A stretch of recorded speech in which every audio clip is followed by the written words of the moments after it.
Hello, guys. Welcome to another exciting edition of the Leadership for Growth and Development TV show. I am your host, Tonya Wari.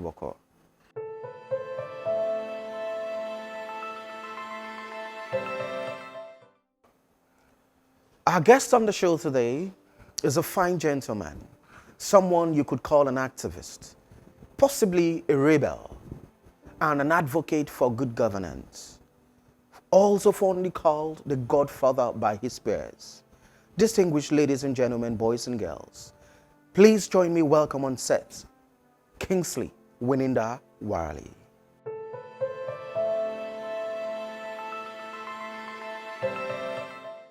All right, thank you very much, Wenenda Wali, sir.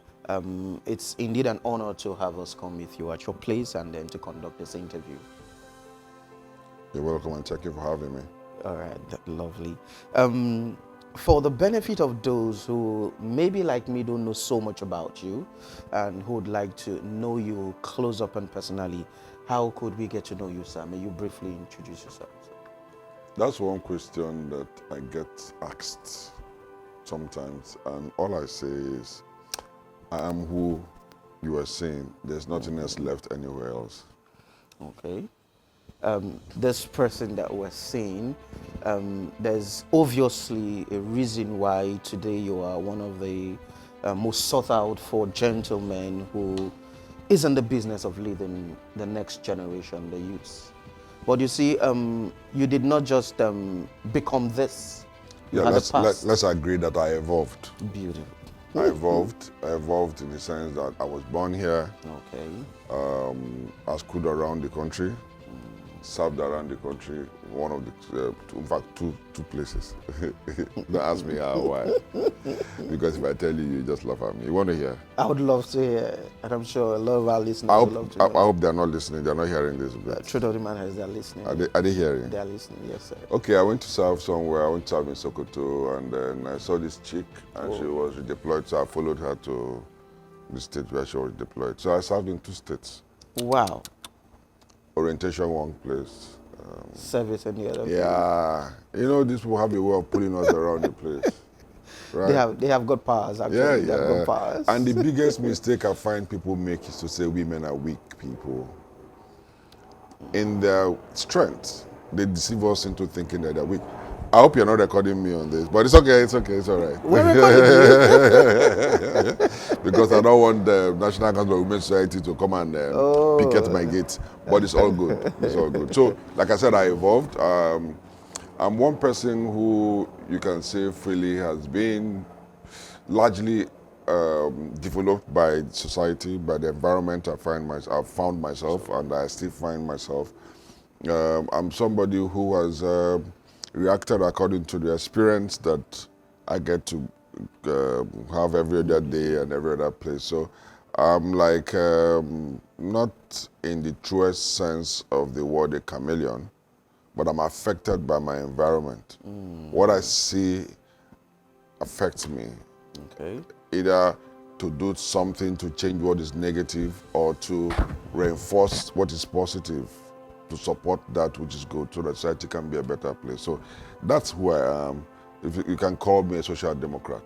A social democrat. Yes, I believe that everybody deserves an opportunity, and the best place that you can get that kind of opportunity is from the system, the people who dictate the terms of endearment in the system, those who are in authority.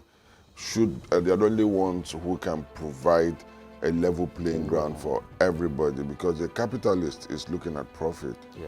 You understand? And he's not too bothered about how people get to feed. He's bothered more about How how to make his the cheddar. business grows. Even if it means that people are going to be starved, that's a capitalist. And I do not agree with the other extreme, which is the socialist, that believes that the state should Cater for them. not just catering, determine when we sleep, Okay. how we sleep, when we eat, how we eat, what we eat, and then who we say hello to and all of that. But I think there should be somewhere in the middle where the state plays its own role to provide a level playing ground so that the people can rise to their Evolve. full potentials. So that is where I find myself. So that's why I prefer a welfare state that takes care of the business people as well as takes care of the common people. Yes. Wow, wow. This would lead me to ask a very profound question. And in this question, I would also delve deep into my observation around you. I was going to ask you, what is your philosophy of life? What drives you? But before you answer that, in my look around your environment, I observed a very lovely portrait of you, but with some very daring words. And these words are eat or be eaten. Everyone betrays everyone. Everybody. Yeah, that's true. How does that define your philosophy of life, sir? We all betray people. All of us will betray people, but it depends on what you are betraying for. I would want a deeper meaning. And I think that there's a tendency to always want to be selfish about the definition of betrayal. Okay. You know, people tend to, situate it with the context of how it affects them. You know, we'll do stuff, you do something that is negative, that's not comfortable with me. I say you have betrayed me. I'm not even thinking about how I have betrayed you or how I've betrayed some other person. What is betrayal? Define that. When you define betrayal, then you know that everybody betrays everybody. So eat or be eaten. Just take life as you say it. Nothing to surprise you. Rise above all of the things that happen around you and just try and see what you can do to make the society a better place. Life is a beach. Watch out for crabs. It's as simple as it is. Means that Everywhere you go to, you see crap. You see all kinds of people. who try to Sometimes you're not ready for the things that you see. You never really prepared that you were going to be confronted with that kind of situation. So all I'm saying, or all that is saying, is that because you are here, you are not the one who determines what happens to in you. society. even to you. You understand? Even to you. Well, yes. What happens in your environment. So whatever you see, just see it as one of those things that will happen. So you should always be prepared. Okay, I'm not sure in what generation you were born.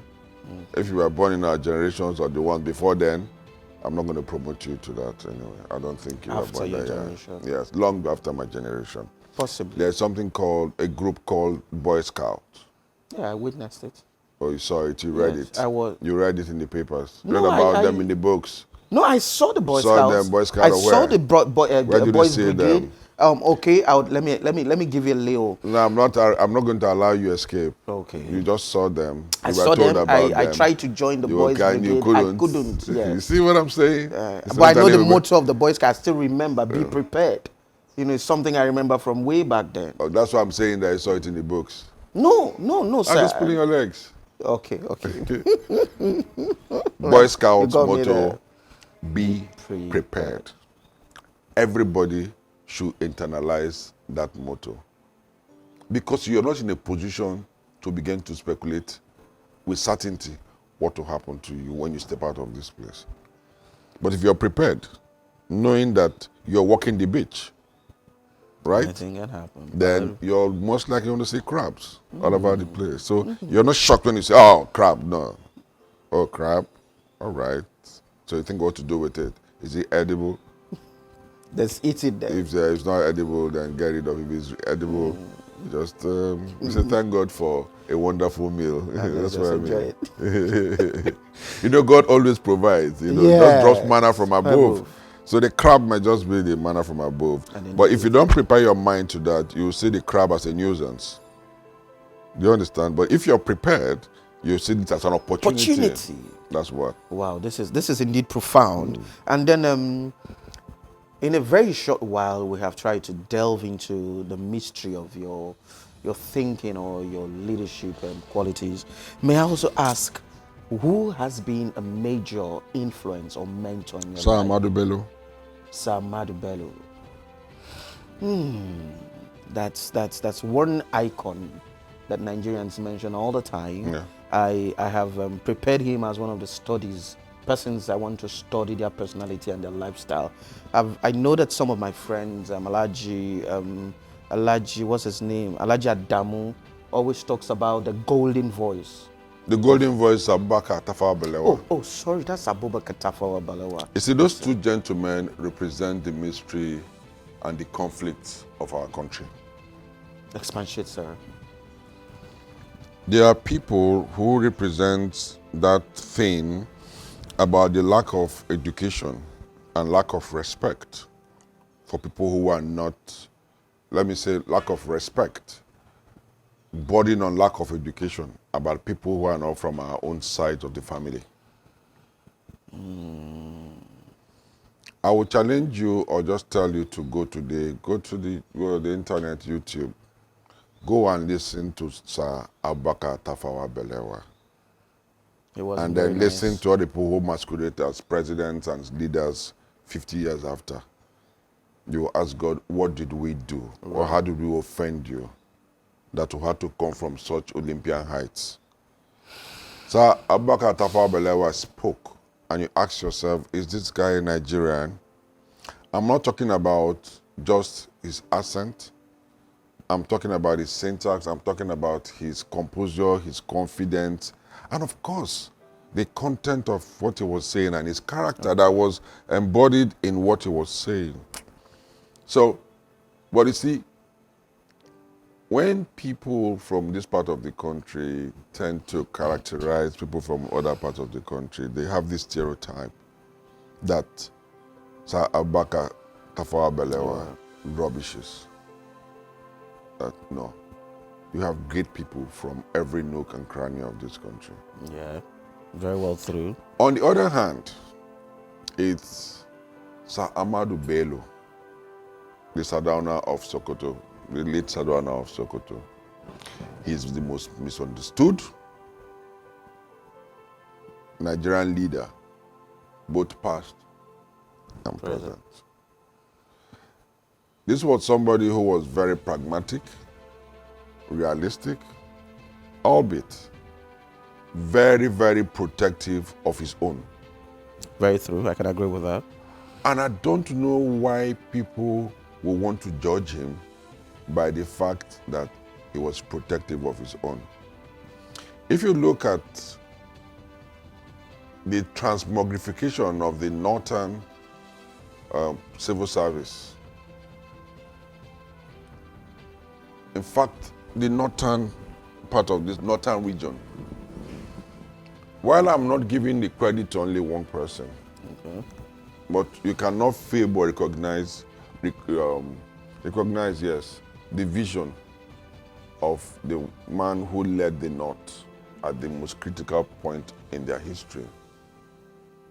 I'll just give you a slight example. Not many people even know that because of his radical views and fight for the poor, Ahmadu Bello was actually jailed. Oh, first time I'm hearing this. Yeah, okay. He was seen as a thorn in the flesh of the native authority. Yes, irrespective of his blue blood and the background, he still rose against injustice within his environment. And when he had the opportunity of rising to the top, he never forgot the common people of the northern region. People say he was all about the North.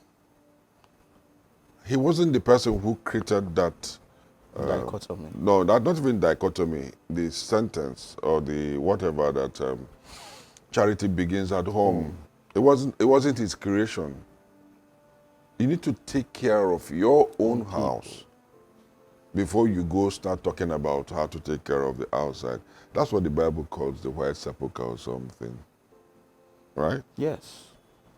So, Ahmadu Bello was one person who believed that the North was way back and off, and he did whatever he could do to bring the North to catch up with the rest of the country. And one of the things that he did was, today you hear people talk about the North dominating the military, dominating the civil service. It was a deliberate effort of Sir Ahmadu Bello and the people who worked with him to take the North to the level where they are today. Yes. Leadership. He didn't care who was from where. Every Northerner was given an opportunity Whether you were a Christian, a Muslim, or animist, you were given the opportunity to rise. They would open the doors of opportunities to everybody in the North. The system was such that will come and see you. Come on, what are you doing at home? Okay, you go and join the army. Go and join the police. You know the history of ABU, that's Ahmadu Bello University. No, I didn't know. It started actually as an institute of administration. What was it doing? He wanted to prepare the North to be part of the civil service. So there was a crash program to quickly develop the North through the civil service, through the schools and all of that. To tell you who he is, most of the core schools that they used to develop in the North then, none of them was in Sokoto. Yeah. None was in Sokoto. You had Government College Kefi, you had Government College Bariwa College, you had those were the two major schools that most people attended, who became part of the elite in the country from the North attended. None of them was in Sokoto. So it wasn't just about, being selfish. He needed to address the core problem the North had then, and he wanted to be somewhere where every part of the North had access to. That's why they were all central. Kefi is in North Central. What do you call it? Bariwa College Zaria Zaria is almost central. Forget the geographical crap of Northwest.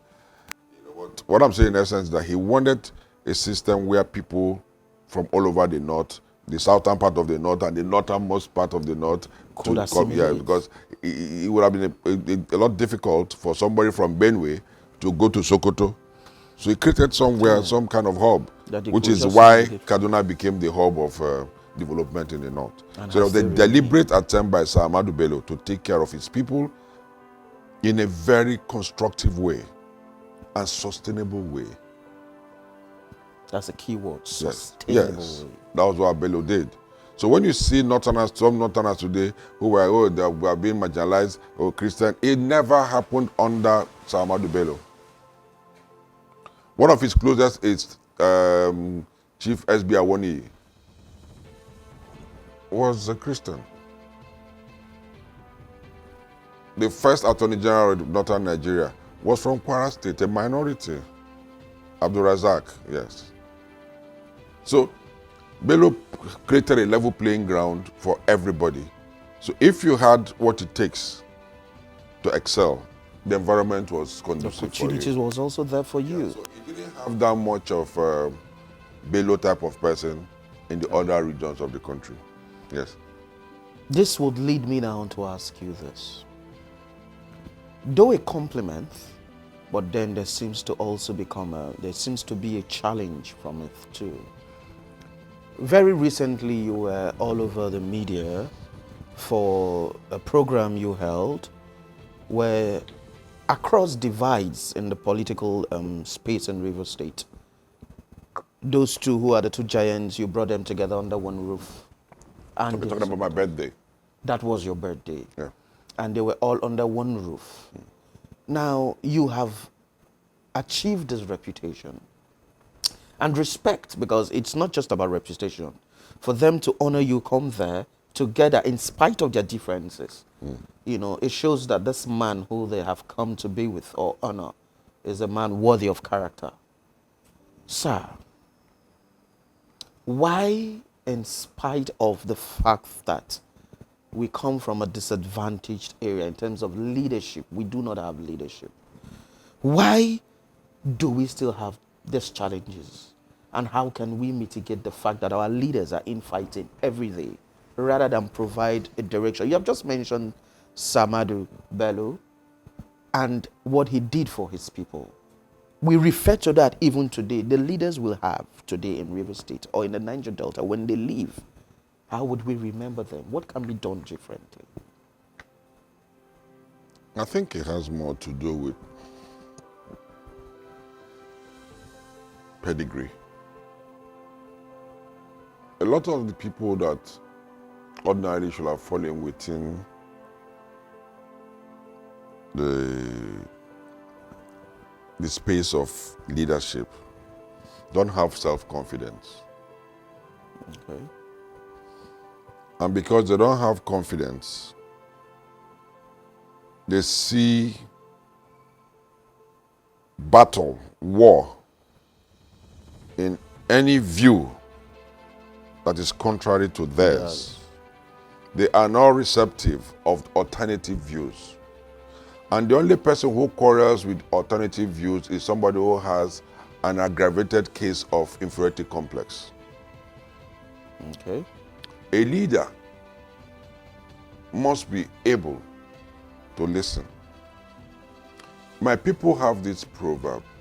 I hope my consumer is not listening, because when I say your people, don't they have work every time my people say. Of blessed Yes, thank you. When you say my people say your people not get work. Every time they say. I have this thing in my area say that ear that doesn't know how to listen will not know how to tell the story. So what it simply means that if you say you want to lead me, or you say you want to be a leader, you must have listening ears. Very true. Because if you don't listen and listen attentively, you most likely mistake my intentions. I might not even have the opportunity of listening to me and knowing where I'm genuinely wrong and correcting me. So what we have basically are rulers. They are not leaders. I don't know how many of them are qualified to be addressed as leaders. They don't lead people. They rule over us. So every time they feel threatened by other people who are coming into their territory, so there's always this thing to fight. Combative tendencies. They want to fight. Always they want to fight. So until you're able to get to that place where people understand there's a difference between rulership and leadership. There's a difference between service and greed.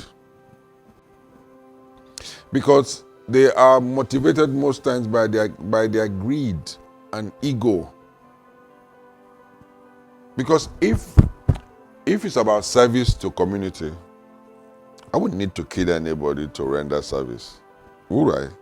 Not at all.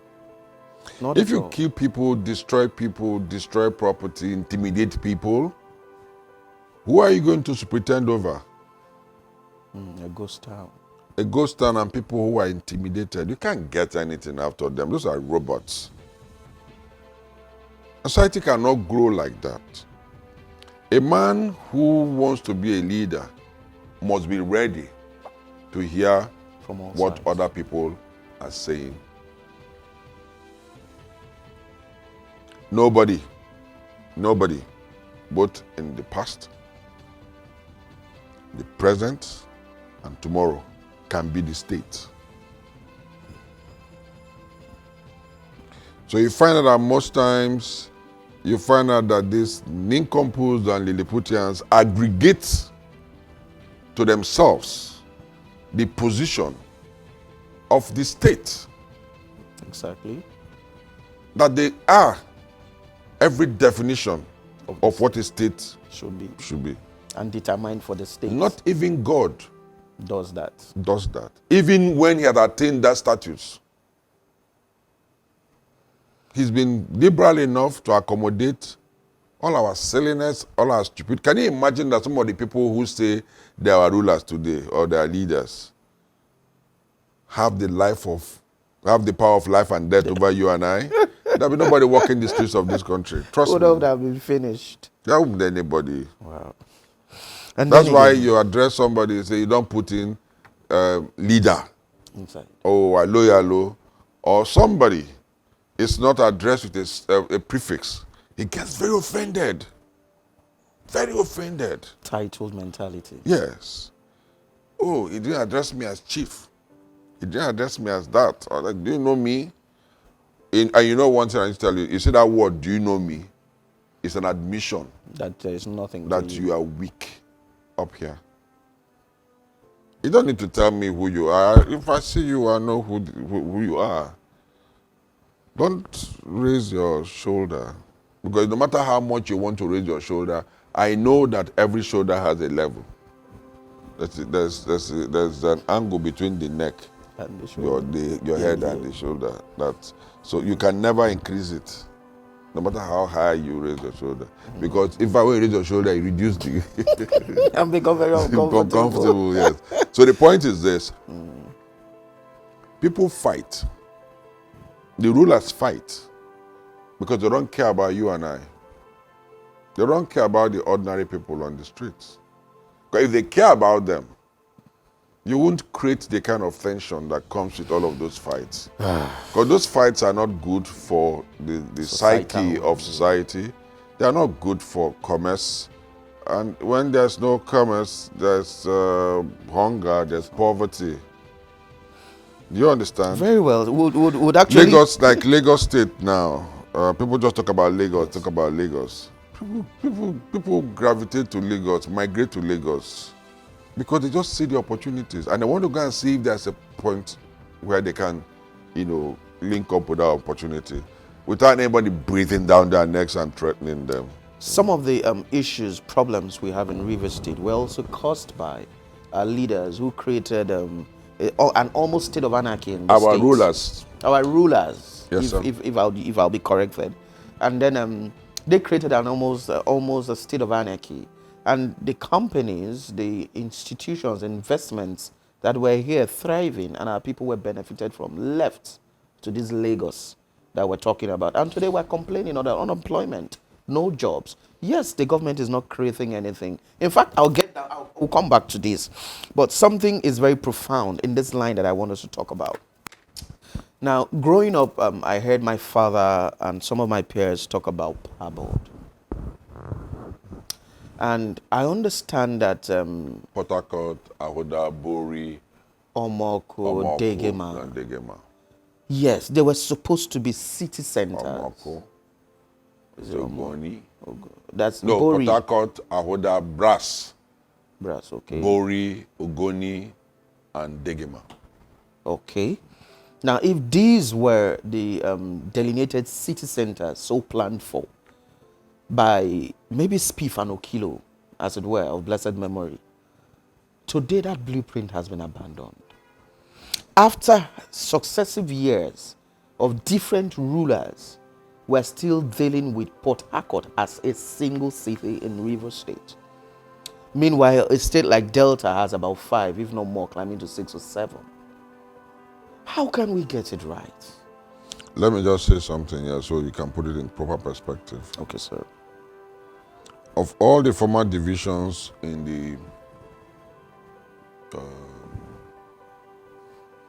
the old or the First Republic or thereabout, I think it's only Ahoda, Bori, Ahoda, Ogoni, Degema, and Port Harcourt that are not states today. Okay. Really? Yeah. The old Brass division is Bayelsa State. In the B in Pabod. Yes. So it's still Port Harcourt, Ahoda, Degema, Ogoni that are still together, just one state. The short-sightedness of those rulers made them not to sit together to agree to expand the way other regions were expanding according to the old divisions. Everybody wanted to be on top of his own fiefdom. And people, because I'm not talking to you, we're not having a conversation about our place. So when I come up with something, the tendency for you to suspect what I want to do, and then I remember as far back as 1975 or 76, the agitation for Port Harcourt State started. Now, why didn't that work? Because the riverine community did not support it. And was it their fault? I doubt it. The agitators for Port Harcourt State did not take the riverine brothers into consideration. Into not even consideration. Alliance. Yes, to say, look, guy, let us see how we can divide the whole River State into 2 or more states. but they were fighting. So the riverine community suspected the intentions of the upland, so they fought against, and they felt that their survival was threatened. But guess what? We're almost there. We lost the opportunity. Bayelsa State is gone now. So probably, if we had come together and they created a Port Harcourt State, or whatever name, or Oil River State, whatever name, in 1975 or 76, when states were created, trust me, the Calabari area, Bonny Calabari, that would definitely have been a state of its own today. Now. Probably the Ogoni area too. So we've lacked leadership. You were talking about Parboard. Yes, Parboard was supposed to be the pivot for the transformation of River State, the old River State. It was supposed to, it was a business and a business concern. Yes. But it's dead. Just like every other thing about River State, it's dead. So what we have now, it's not governance by any stretch of imagination. What we have now, what we've had, is not governance. It's not just about the present administration. It's been largely what has happened to us since 1991. The other judge can be excused because Really? He can be excused because he was in office for less than 2 years. Okay, I agree. And let me inform you in case you don't know, or if I've forgotten, I remind you. Most of the new areas in Port Harcourt you're seeing, most of the major roads that you're seeing in Port Harcourt were designed and approved by the other judge government. For example, the other judge road. That I'm very well aware of, but he did not complete those roads and he returned monies. No. Okay. I don't know about money. I don't know about what I'm saying is he was voted the best governor at the time because he returned monies. Meanwhile, the roads were not developed. No, I don't know about that. I don't get into what I'm not certain about. I don't know the facts. That's what we were told. No, yes. Somebody probably said that. That's why I said I would rather deal with tangible things that you and I know. So fact that on the ground. For example, they had graded the entire stretch of that other judge from Ajib Junction to location. Right? Yeah. Now, for a second, just imagine, for whatever it was worth, or whatever it is worth, that you don't have another judge road to the River State. Hell. Fine. The Eastern Bypass through LNG to Audley Road, up to OG, was Allah Judge's design. What Chibike Rotimi Amechi did was that he looked at it, wonderful idea, and acted on it. Don't forget, Ada Judge was governor for less than 2 years. 2 years. So, if those who have been fortunate to find themselves at the point of the offices, I'm struggling not to use the word leadership, offices where they were supposed to help the people, did one thing or the other. For God's sake, forget about whatever, let's even assume for purpose of argument that there was some money that was returned. Okay. Place it side by side with the value that is coming from the attempt to expand the city. Port Harcourt. Maybe he did that because he worked in the Okilo's government. Sorry, Chief Medford Okilo's government when he was governor as SSG. So probably he had an idea of what that government wanted to do to expand both Port Harcourt and expand the state. The state came to almost a halt in 1999. Yeah. Until we now got to 2007 when there was an attempt to expand the city, with the, the Greater Port Harcourt plan. There was no structural attempt by anybody between Ada Judge and Chibike Rotimi Amechi to develop this town, to develop the state. All we heard were just mantras, just jamborees, just songs and all kinds of things that didn't impact on the society positively in a constructive and sustainable way. Education, education, education. Yes, that's why they do all they can to ensure that our people are not educated. My question here states that education in River State is more of optics than actually developing the people through learning skills. Our curriculum is even outdated, and there's no attempt to make it meet up with the current standard in the world. Why are we suffering this?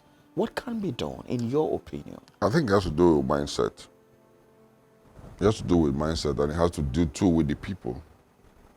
How the people at the receiving end, how? For example, after the time Rotimi left office in 2015, there was hardly any ward in River State that didn't have at least 2 of the primary schools. Okay. We're not talking about the infrastructure, the physical infrastructure. So I would say that that aspect of education was dealt with. Now, if there was an attempt to move from that level of physical infrastructure to sustainable infrastructure, in case you don't know, my office used to be on Ibodu Street. Jerry. Yeah. Right on top of my floor was a firm that was supposed to be managing the school system until they hand over to the states. I mean, you'll have handed over to people who will now manage the schools moving forward. That died on the 29th. Was that the RSSD? Not RSA, there was a firm, consultants. RSSDA was on the other side, was a different whatever. This one we were just dedicated to managing the schools that the Amici government was building. So that system died. I would say that that policy was not perfect because there were ideas that come from somebody who is very desirous of making a difference, but didn't think to look at the other side of it. It would have been perfect if we focused on the infrastructure and both the physical and the manpower, in a way that even if you weren't there, you were going to sustain them. It was going to be sustained. Now, what we had was very glorious structures, system. Do you understand? Because all of those primary schools had labs, computer labs, and all of that. Just one government will come and is not interested. Just staff that place. We're not even talking about starving the place of funds. We're talking about even maintaining the external structure, the physical structure. If you looked around just before May 29th, people were holding all kinds of events, weddings and all of that at the grounds of the primary schools and the model secondary schools and all of that. Somebody came and said, the governor that came and said the model schools are more like universities. Fantastic idea. I attended a federal government college, so I understand why government should, as much as possible, to develop centers of excellence for people to come and cross-fertilize ideas and cultures. But if I was governor when Rotimi was governor, you know what I would have done? What would you Instead of building new secondary school, I would have invested in the old schools that were there in a way that the buildings were there. Yes, we had issues of encroachment. People had taken over some government but lands. I knew that government was stubborn enough to enforce the recovery right of ownership. Yes. And if that was done, I'm sure today the old students of those schools will connect more with their schools that were renovated than when you go there as old students. What do you want to do? Where do you want to start from? Where do you want to start Everything is from? done. Almost everything is gone. The land taken away. You know, I didn't attend any secondary schools in Port Harcourt, but sometimes I ask myself, how did we get to the point where the governors of this state allowed comprehensive, Baptist, Stella Maris, Ikwereche, County Grammar School, Anitonia High School, Harbour Road Girls, OGS, government C school especially. Die. Yeah. That's very painful. That's very, very painful. It would have been cheaper, but more profitable if we invested in the old schools. And a few new ones, no problem. I don't have issues with that. Maybe we'll have built more primary schools because of expansion, society, and all of that. But to say you wanted to go and start building schools and abandon the old ones, and the tragedy of our society is that even those old students from those schools who found themselves in the corridor of power did jack nothing. The most annoying part of it is that I mean, how can somebody who attended comprehensive and is a cabinet member of our government and he goes to somewhere and they are groundbreaking or whatever they call that stuff, and then you go for the commissioning of the school and the great school you attended has been abandoned. Done. I give credit to, I will not fail to acknowledge what Celestine Omeha did in 5 months as governor of Rivers State. okay. He didn't care. He went back to Ikwereche where he went to and turned the place around in 5 months. Wow. Wow. So you can imagine Commendable. if everybody that accesses power is able to do stuff like that. Then, like, well, you can stretch it. Today, people are saying that, oh, somebody is building infrastructure only his community or his local government. What's wrong with that? Let him do it. Okay. When another person comes, the person will go to his own local government or his own state and That's do actually same. what he said. Yeah. So But the this- Commonwealth is not from one particular region. it That doesn't you matter. administer It doesn't matter. There should be It might equity be in moral. distribution. No, I agree with you. I agree. I've told you where I'm coming from, my background. You understand? I won't do the same thing. All right. But what I say that we should rationalize that, it's okay, fine, he's done it, so let's hope that the guy who comes next from another local government does something. Maybe the guy who comes, maybe the person, I would wish that the next governor comes from Akokotori local government area. Then when he comes, he sees the need to have a not a political, but a real trans-Calabari highway. You understand? Yeah. And then the need to connect different parts of the River Rhine. For example, Rumolumen here, you understand? What length of bridge do you need to connect? But Do you understand?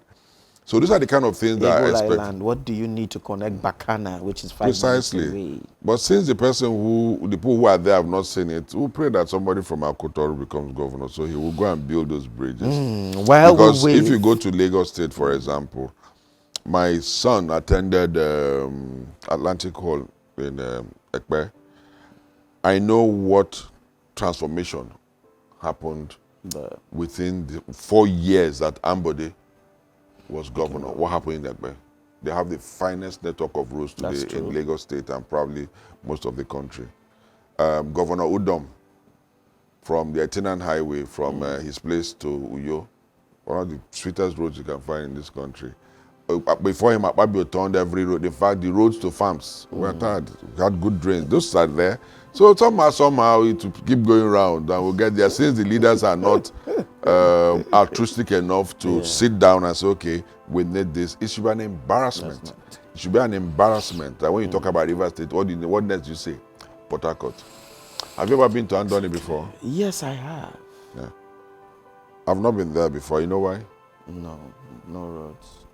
Not just no roads. I hear that it's like a journey to anything can happen. Technically, You know why anything can happen? Because the major industry that should have been developed in that place has been abandoned. abandoned. And So, built. and when people are idle, it wasn't me that said that the idle mind is the playground for the devil. You don't give young people the space to think about evil. And the only way to do that is to give them jobs. When they don't have jobs, they'll get jobs somehow. And that's what Have you one of noticed the that the crime rate on the East-West Road, that's the Port Harcourt-Ahoda stretch, the Calabar Ridge stretch, and all the Elele stretch has increased. You know why? Yes, it's You because know it's why? come back, right? You know why? No, I don't know. The boys have been stopped from cooking. Oh yeah, that's Yes. true. That's true. That's So- true. That even though their activities were also detrimental to the environment. Of course, yes. Of course, yes. That's why society should have done something about it. What does it take? What does it take? Before we get down to those boys, something happened yesterday on my way home, which I want to talk about. I live on the psychiatric road. And on my way home, I observed that. Yeah, before you complete. That's one place I think that most of our rulers should be, they should find them accommodation on that route. So they can experience firsthand. No, they can be attended to. The facility there. Yeah, the facility they can be attended to. Lovely place. I can tell you that 90% of our rulers in this country and this state will not pass psychiatric test. That's actually very true. Some And of if them you actually cannot have pass, how psychiatric do you issues. expect people who are mentally disturbed to provide services to the people? Sorry, we are going home. What happened? And I saw a very horrid Disturbing. sight. Yes, very disturbing. Not because it was new or it is a new thing, but because it has become endemic. And like a keg of gunpowder waiting to explode. It had exploded before. Now, what was my experience? A group of young boys propped up from the sides of the road and accosted a taxi driver. And that he should pay them, that he should give them money. From giving them money, they forcefully took this cab's guy's car. And now these are young men, no identity, no uniform, no semblance of authority. Do you have identity? Well, I don't. I have my own identity as You don't myself. have identity. We don't have identity any longer in our society.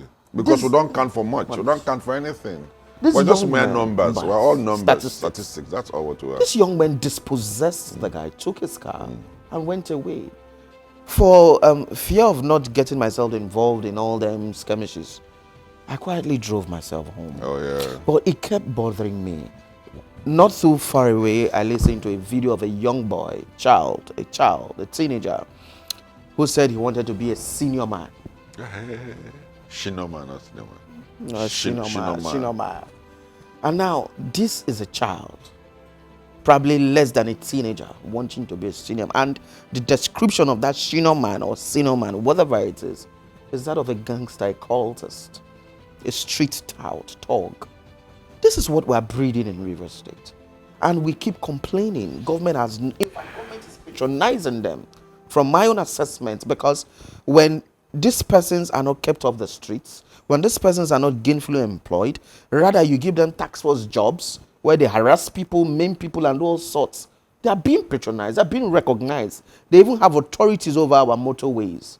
What are we doing? How can we get it right? What has happened or what's happening is both the democratization of thuggery and the institutionalization of thuggery. When you talk about the little kid who wants to be a thug, it's because he has seen around him that the best cars and the best houses are owned by thugs. Do you understand? I do. So That's a picture they see daily. what example are you giving as somebody at the top, as a ruler? The people are looking at you, the children are looking at you, and they're copying your footsteps. Because that's what they see as ideal. Every facet of our state, especially, is gradually being eroded, and we are driving at breakneck Neck-breaking speed to the Neck state of breaking nature, speed. where might is right. I don't know whether it's appropriate. It's a good place to say it. Do you know, when I talk about the people, as we speak, no political party in this state is free to operate. How do you mean exactly? How do I mean? Beautiful. There's something called the Executive Order 21, Okay. which says that no political party can hold a rally at a public place without 2 weeks prior notice and approval of the Commissioner for Education. Okay. I am in a competition with you, and you're setting the rules of engagement. It's an unfair playing field. Beautiful. As we speak, you can't go to any event center or hotel in Port Harcourt now and say, I want to use this place for anything, either a political rally or meeting or whatever. No, really? It's not because they don't want to host you. No. They have been asked not to allow anybody host any event without seeking the approval of the governor. Really? Those are private businesses. Are you saying this factually or speculatively? You know the problem I have with people? I'm not above mistakes, but I'm not very good with just generally speculating or saying stuff. You know, when we're talking about the other judge, and I say I don't get into things I'm not involved. Just yesterday,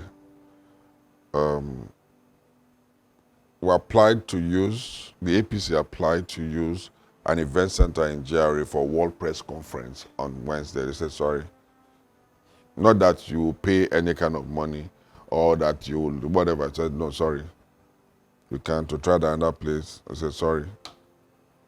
We spoke to somebody who is at the helm of those, and we said, that's the instruction they have from the governor.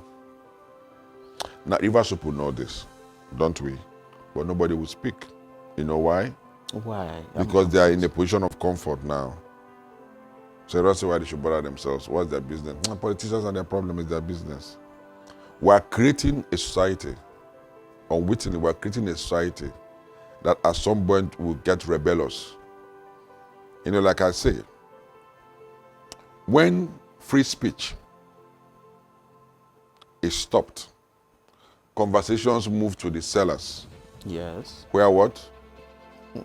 Revolutions, revolts, and civil disobedience. Yes. Sometimes violent, are born.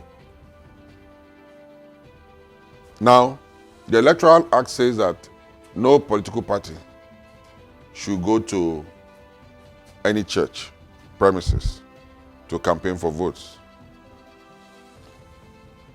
So, the government says you cannot campaign in public places. What does that mean? Political parties cannot operate. 4 months away to a general election, I cannot freely go to somewhere and seek support of voters. And don't forget that almost all the parties in this state are in court with the ruling party. Ruling party, not in court, not that they have any dispute. Ruling party took all of them to court. Want to stop them one way or the other. Why would anybody be afraid of competition in a democratic space? So you see when I say that the people are equally responsible because nobody is speaking up. Are the political parties challenging this executive order? Especially using the courts. Especially using the court, especially using the court. Because it is an aberration, as it were. Of course it is. The field is no longer... I'm thinking they go to court. What are the chances? Maybe like they go to court just for the optics. Is that what you mean? Not for the optics. To try and see if anything can be done within the time frames. What can be done? I am not a lawyer. No, what I'm I am asking, not in the legal space. I'm asking, what can be done? Okay. If that order can be vacated. You have been out of this state for how long? I've been in the States. And you don't know the relationship between the political parties and local? My point is... I understand your point. That's why I said, do they want to do it for the optics? Even the system does not even encourage expeditious, discharge of some of these things. For example, if you go to court now, there's a process. Of course. Yeah. What it simply means that until that process is completed, you cannot... Election is 4 months away. I know that injunctions are gotten to stop certain things. Can that not work? We hear injunctions every day. Get an injunction to stop this. I Get an like to injunction deal to with do that. practical things that I have, I can speculate on what the end will be. For example, do you understand? Yeah. If you say Nigeria should play football match between Nigeria or Nigeria and Germany or Spain or France or Brazil, you and I know the results, don't you? Of course. Beautiful. That is football. If you say that, And we're looking at strength of the and- opposition yes, things. and we say we should go into any kind of financial muscle flexing with Saudi Arabia, you and I know the results. Of course. You say we want to go, you look at Ukraine and Russia, do you understand? So imagine if it was between Nigeria and Russia. You know, this war would have been ended about Way back. six There years wouldn't ago. have been a need to throw a ball. She should have ball. Do you understand? So those are the kind of things I like to relate with. The realities. I don't like to fool myself. So what do we do in this circumstance? People should speak Should up. the political parties keep quiet? No, I don't think they're keeping quiet, but really, what are their options? The people just, the civil society, the people, you know, any state or any community where you no longer have leaders, you know, because we are faced with the absence of big men. Everybody, almost everybody in this state who will have had the opportunity to speak up for us is either feeding off Wiki or it's feeding off Rotimi Amechi. So they can't criticize any of them. I thought The big men from River State who could have spoken up for us are in Lagos and they don't care. they think they're in a safe environment. Oh yeah, so they don't care. I mean, come on, is their problem, is their thing. But we're here waiting. Someday they will come back for Christmas. The boys will catch them. It's as simple as that. No, we don't pray doom anyway. I don't care. Because if we don't put our resources, mental, physical as in strength and physical as in cash, together, and solve this problem, do you understand? Yeah. It will consume all of us. Certainly.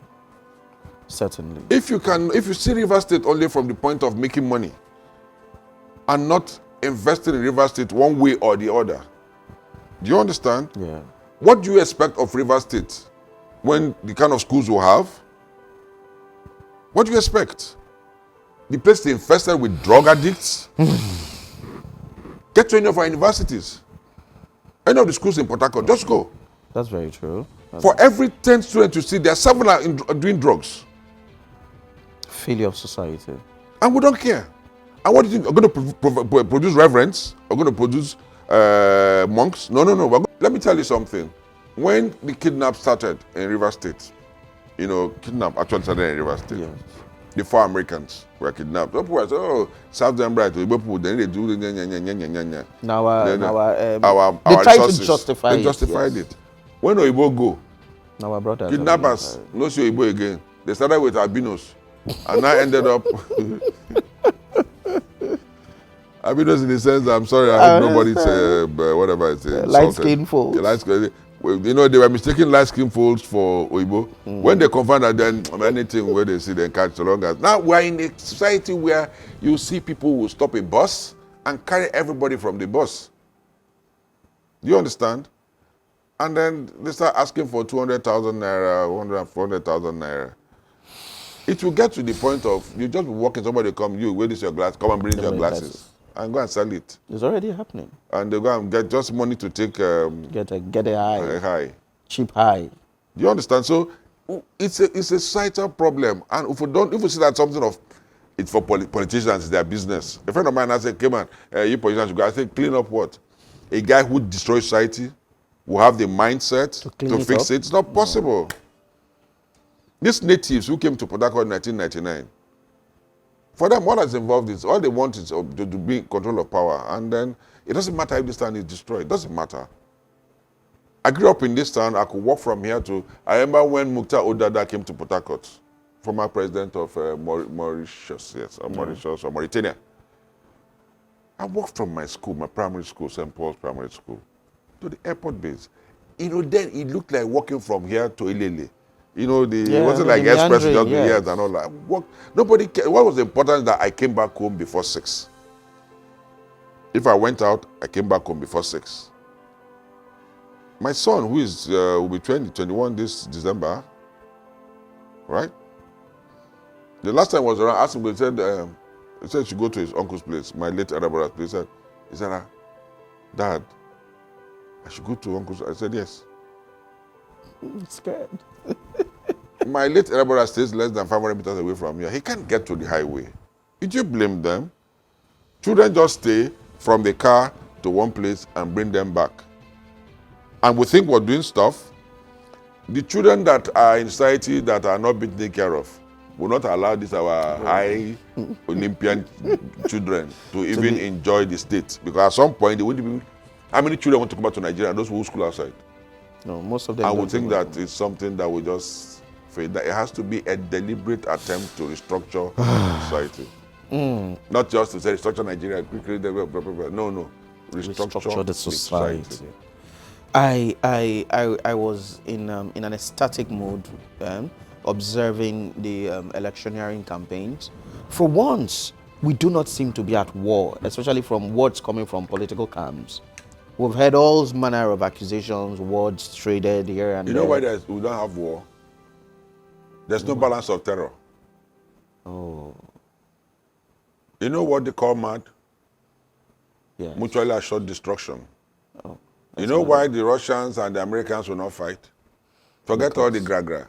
They know their You capabilities. have what I have. If you try me, I try you. If you bomb me, I bomb you. You destroy my city, we destroy you. You destroy my country. Just one press of the button, everybody, poof. So because there's no balance of terrorism, it just, if you are in River State now, government does anything and gets away with it. If you are in Abia, government does anything and gets away with it. If you are in Lagos, it's not a party thing. All the people all over the whole place, they now see themselves as King Kongs. There is problem in the land. Who will bail the cat? Yoruba say, Who will bear the cat? You have dealt with this question in some kind of way, but then I'll still try to reiterate it. We have an opportunity for Nigerians, for Rivers people, to again choose our next set of leaders. Let me not use the word rulers because we do not have them in place yet. But you're hoping that we'll have leaders. I'm hoping, I'm optimistic. No, you can't have rulers. You can't have leaders. Just in case we're blessed with one, how do you think? Are What you would talking be your about just advice? one person? I'm more interested in institutions. He might probably have the best character as governor. What if you have an assembly of ragamuffins? What will happen? Well, No matter how good intentions one person is, it gets to a point when you start feeling like, okay, I'm the only one that has brain here, so I'll do as I like. Everybody in any society must be conscious of one thing. No one man knows it all. so how would you, with this view, with this position, advise Rivers people, particularly the youth who would bear the brunt for all this? So how would you advise them concerning the Will my 2020? advice count? It won't count. It might. Because we're far gone. We're far gone. Is the But situation what not happened? redeemable? It has to be deliberate. Yeah, not through an election cycle, no. For example, most of the parties have chosen their candidates, and they didn't choose candidates on the basis of what they can do, but how muscular they are. People who can fight and carry guns and shoot. This person, no, in be fight, in go fight, in go shoot gun. Those are the sole determinants of people getting tickets in most of the areas in River State.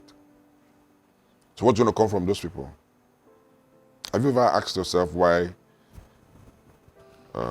almost every Rivers man knew who was speaker under Araru Briggs, under Okilo? But nobody knows who's. Almost all, despite the high turnover of speakers under the judge, everybody knew speaker. Right? Yeah. Under Odili, everybody knew Rotimi Amici as speaker. Under Rotimi Amici, everybody knew Tony Harry as speaker. Right? Till Otelemaba Makri took over. If you were, everybody knew them. I don't know who's Speaker of Rivers State. Realistically? I can't remember. I can't pronounce his name. I can't spell it. Maybe because I'm dull. Maybe that's why. But I can't spell his name. I'm quite sure you're trying to be sarcastic. I'm not kidding. I swear I can't. I'm not kidding. When last did you see the assembly debates, the budget or debate bill or whatever? We only hear that in the news. It's been non-existent. No, we only hear that the bills They have been submitted and they've been passed. Yeah. Maybe ceremonies of signing and ceremonies of presentation. The process that Wahai goes through. Okay, yeah. We saw them debating the other 21 and how to de-recognize Celestine Omeha. Yeah, that was a very robust session. Don't you think they have become more technologically advanced, that their debates or their sessions are now like operated like cults? Yeah. Oh, yeah. Not necessarily cults. Maybe enclosed, such that that's the more reason why I should be in the open, because the world is now an open space. I should be able to, at the press of a click of a button, I know what's happening in the assembly. What you and I watch TV, DSTV, ESPN. If you go there, you will see if you watch Sky News, you see parliamentary debate, people are talking. Even in National Assembly, you see them, they'll talk about National Assembly. They see senators, some of them talking rubbish, but at least we're hearing them talk. That's as a House of Reps. They're talking crap, but we're hearing them. When last did you hear? I told you that they had a very robust conversation over this, the recognition of Omeha. So that's a step in the right direction. Even though that was an error on there. I don't care. They are discussing. I'm telling you, they had a very robust discussion. You're telling me that they were wrong. In an interview you granted City People sometime in 2020, you mentioned that Toye Cole was your idea. No, Toye Cole was not my idea. Toye Cole was God's idea. How do you mean, like God's idea? Speaking through you? Speaking through different people. I didn't have any relationship with him before people decided to throw up the name Toye Cole. I just found myself in a place where I was one of the different facilitators who made Toye Cole come up, or who made it possible for him to... Okay, since you had not met him before, prior to then, what informed your decision to stick out your neck for him? One, when people started talking about him within my circle, a couple of my friends started talking about him and his background, it resonated with my own position that I was sick and tired of men of politics. Rivers State deserved better. And then that was it. And my first conversation with him, even if he was very worried about, the murky state of our politics, but he asked questions that gave me an impression of somebody who was very worried, but wanted to know more about the degree of wrath in the system. Yeah. You know what I talked to you about? Listening. Yeah. He wanted to know, not that he didn't know, he wanted to know more. He wanted to see my own perspective of the issues. If we wanted him to come and run for governorship, why do we think he should be involved? So it's not just, I'm going to jump into, I'm sure probably some other people had spoken to him about it before then. So maybe it was an aggregate of opinions that made him come. That's why I said it was God, not me. At that I think it was taken out of context. Okay. At that time, it appeared that he was not a very popular candidate among the electorates. But you see, fast forward till to today, in this electoral cycle, he's the most popular candidate. He is now a very popular candidate. He's the most popular candidate in Rivers State. And I want to believe, do you still have the same position you had about at the him? time? Yes, then and now. I'm more convinced more than ever before. For him? Yes, that Rivers State will be the biggest beneficiary. Can you elucidate some of the things you believe Rivers people will benefit if Toye becomes governor? For example, let's go back to the beginning of this conversation.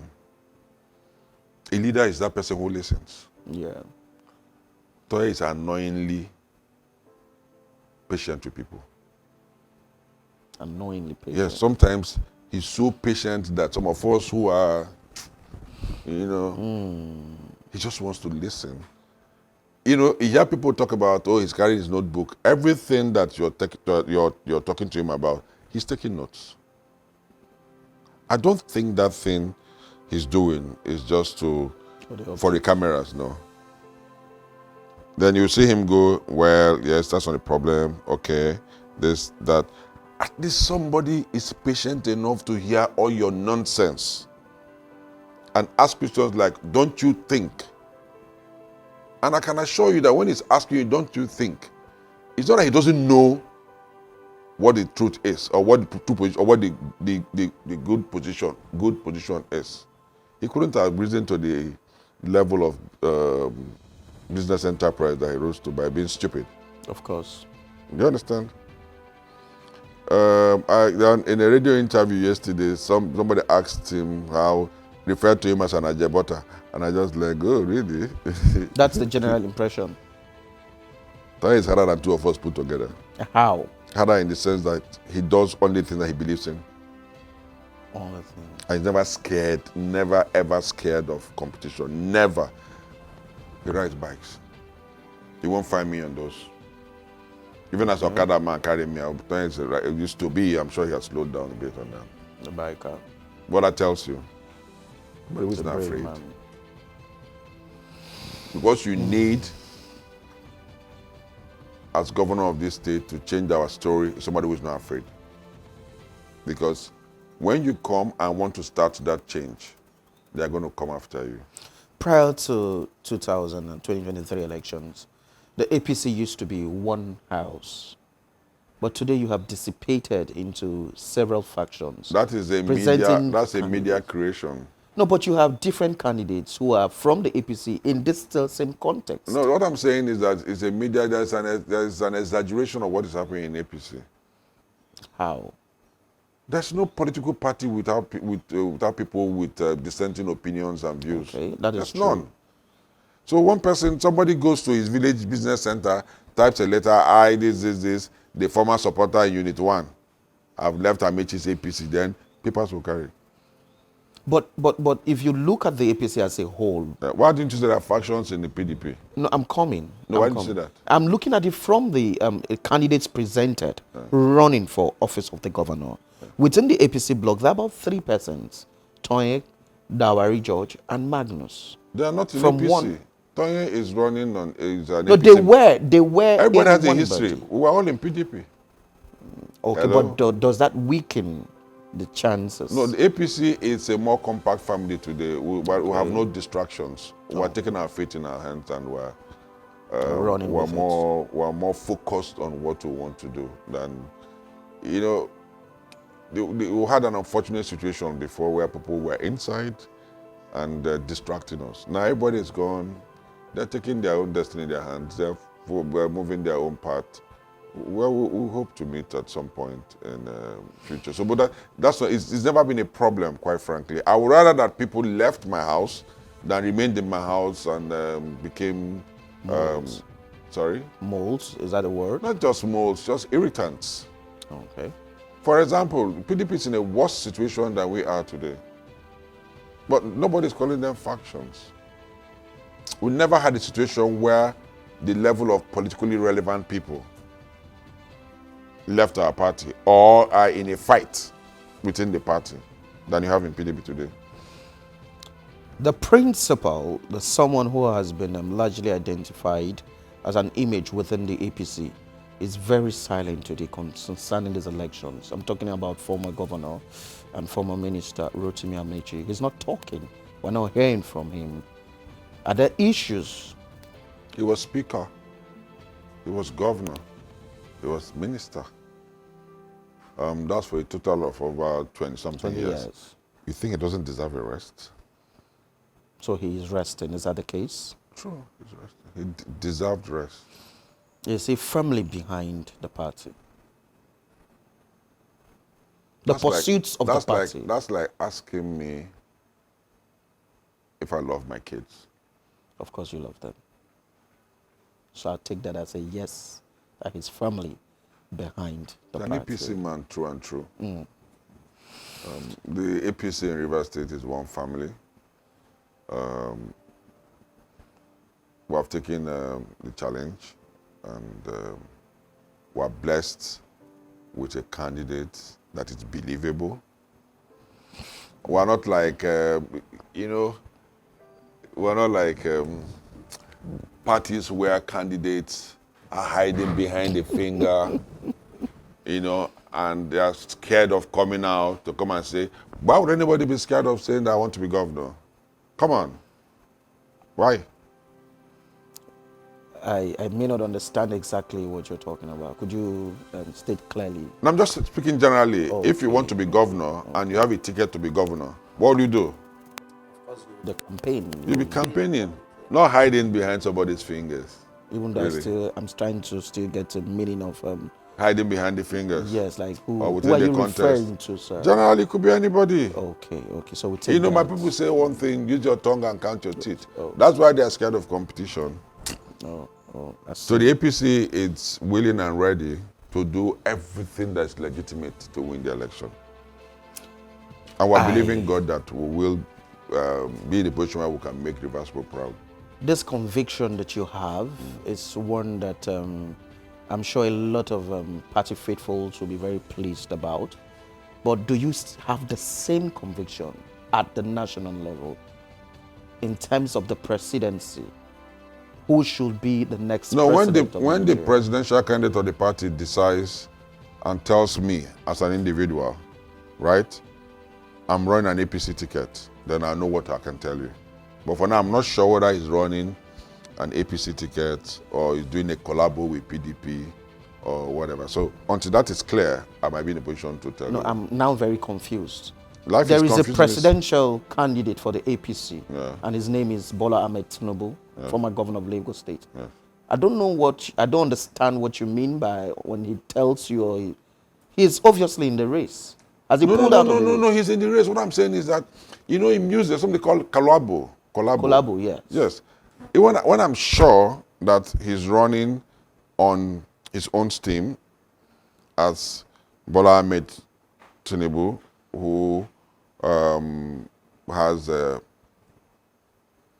name presence, he won the APC ticket. So when he says I'm running as APC presidential candidate based on the fundamental principles of a social democratic party, you understand, which is what APC is. Look at the title. At least that's what the manifesto suggests. Yes. When he says and comes to the public and is clean on the fact that he's running on a platform of APC and not a collabo, to the extent that is willing to do business with some PDP people and all of some Labour people, I don't think that I'm clear right now on where he stands on these issues. When I'm sure on where he stands, I can respond to your question. For example, for example. For example, being also for example, Yes. Yeah.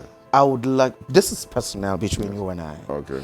As someone who admires you, can you tell me who you will be voting for presidency, looking at the three candidates on the ballot?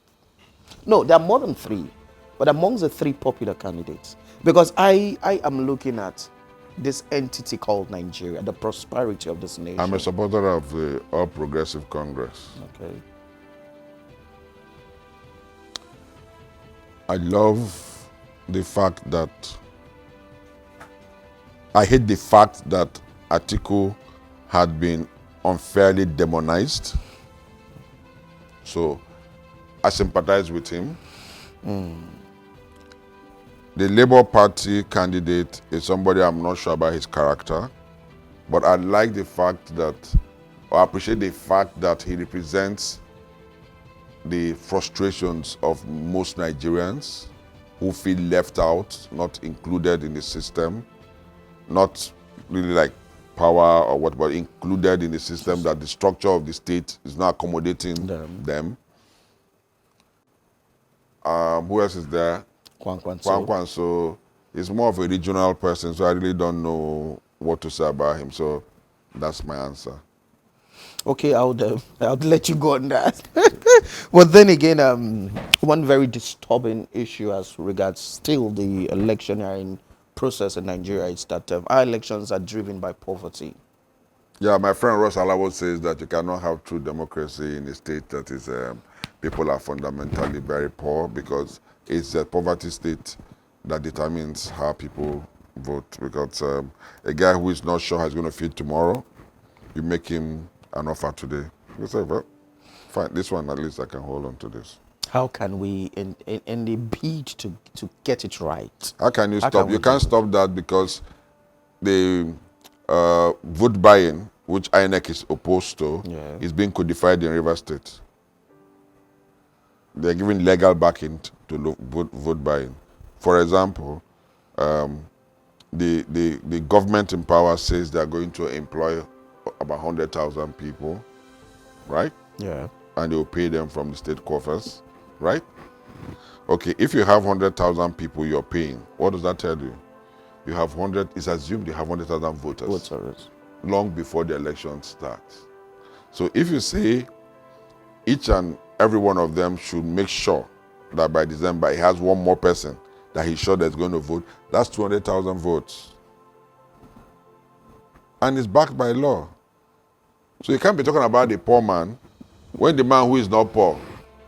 Do you understand? Yeah. Well, it's still poverty, They're because actually poor, it's all of poverty them. that will make somebody that sell 5,000 naira a month as salary. Do you understand? Just to do what is against his conscience. Because at the end of the day, don't forget that people had 8 years to employ people for 5,000 naira a month. They didn't employ them till a few weeks to the election. You buy votes with 5,000 naira. But again, that's where we are. A tag was given to the recent employment by the Rivers State governor, Don't call that an employment, please. Don't insult the word employment. but that's what it connotes. It cannot be. It cannot be. May I? For Why I the say it cannot purpose- be is that nobody went to an interview, went through an interview, nobody applied for an interview, nobody did jack, just a couple. Okay. People should bring their PVCs and bring their bank accounts. Okay, let's call it another name that befits it. Actually, What is the vote buying? That's the name. Appointment. Let's say appointment. The governor recently appointed 100,000, about 100,000, and a majority of them were addressed as advisors. Do we have a problem that we need 100,000 advisors? What's the issue? That question would have been appropriate if this thing we're talking about makes sense. Doesn't make sense to me. You understand? I said for 8 years, you didn't employ 100,000 youths or 100,000 people. A few weeks to the election, you're going to give them 5,000 naira. Is that what is on the offer? 5,000 naira? Is that I the think case? it's within that region. I think it's within that region. Because You're not very sure. Yeah, it's within that region, because now we don't even know what things here. You There- said no, I you like to speak factually, and you're not sure of this. I said within that. That's what I said within that region. Within that region. Yeah. Okay. It's not. I don't think it's way beyond that. One issue that will be more of an advice. But what to I would you- advise them is this: we are very determined. We are going to turn their money to our advantage. Wow. We hope to see that in It action. will happen. It will be lovely to have to. That's why they don't experience want that. competition. They don't stand a chance. I dare the ruling party to open up this space. Allow people to freely campaign. If you have performed so well, you're so strong, APC does not exist in Rivers State, it's just one man, blah, blah, blah, blah. Allow us to campaign. Sir, you are an embodiment of advocacy, knowledge. How do you find time to relax? Because there's quite a lot, I think, going on in you. How do you I'm relax? not sure you want to hear what I want to say. My ears are itching. I'd love to hear them. How do I find time to relax? Yes. And My how do you room. relax? Doing what? Just locked up, indoors, alone? Okay, it's the Azar room. I didn't hear that. Sorry, sir. The Azar room. The Azar room. Oh. Then that's not a lonely place, I can imagine. You can begin to imagine What and goes on speculate in on that that. other room. Moreover, I spend a lot of time in the mornings in my gym. Okay. I'm there practically every morning. I relax a lot, actually. Seriously, because I have friends that come around and we stick together and then do stuff together, yeah. 2 questions before we wrap up. You've asked the last question for the past 5 minutes. The last question. I can't remember if that was the last. Maybe it keeps becoming entertaining and we can stop. If you could advise government, even in your state, you have not been very comfortable with them, on the ease of doing business and improving the situation of Rivers State, what would you tell them? Just speak in a civil way. Encourage civil conversation. Say no to violent rhetorics. Nobody comes to do business in a place where you tell people, I'm going to crush you, I will finish you. You stop businesses from operating because of their political disposition or the ownership. It's politically not aligned to you. Nobody will come and do business in that kind of place. Nobody. Do you know? Even for the people, the Dangote, what do you call it? Refinery.